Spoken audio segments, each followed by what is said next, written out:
I want to know, what is it's real? What is it not? How many of those I love yous are meant, or how many of them were just following because I just had a big box office hit? And wait a minute, the person that I've had dinner with their kids and spent Christmases with, who have shared I love yous and hugs, then now I have 2 movies that didn't do well and that person won't return my call. Wait a minute.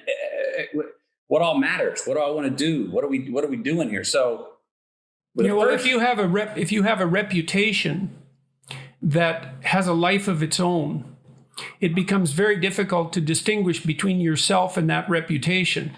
Sure. And that's one of the pitfalls of fame. And lots of times you see people sacrifice themselves to their reputation. You see celebrities becoming impersonators of themselves. Yes. And it's a tragic fate, I would say. And well, that's when you go, who's wagging who? I've never wanted my fame to wag me. I mean, like, no. I understand I got famous because of who, to whatever extent, because of who I am. And what did I do? I could see in the book that you were snapping yourself out of your fame, even while you were doing things like the motorhome adventures, because you were living a life that certainly wasn't what I expected to read, that you would voluntarily abandon what so many people value as like the pinnacle of cultural achievement, say at the popular level, and shed all that and set out like any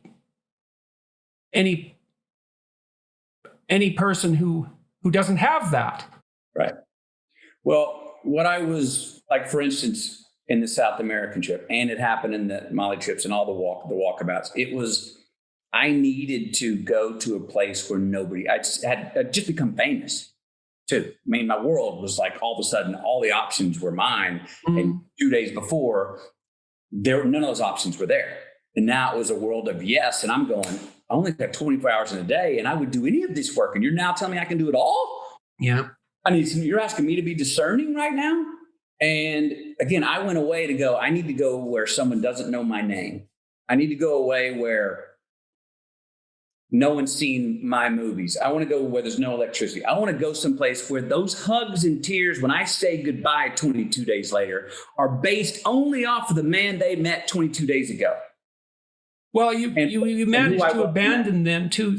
One of the problems with being famous is, and I suspect this is particularly the case with the kind of fame that you have, is that it must be very difficult to distinguish between people wanting something from you and people enjoying your company and liking you.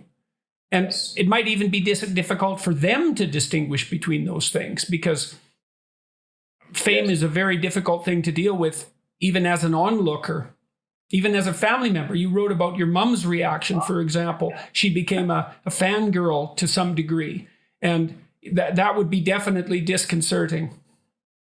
Yes, it was. Yeah, I had 8 years there where my mom and I needed a mother. And what on the other end of the phone was a fan of my fame, someone who wanted my fame more than I did.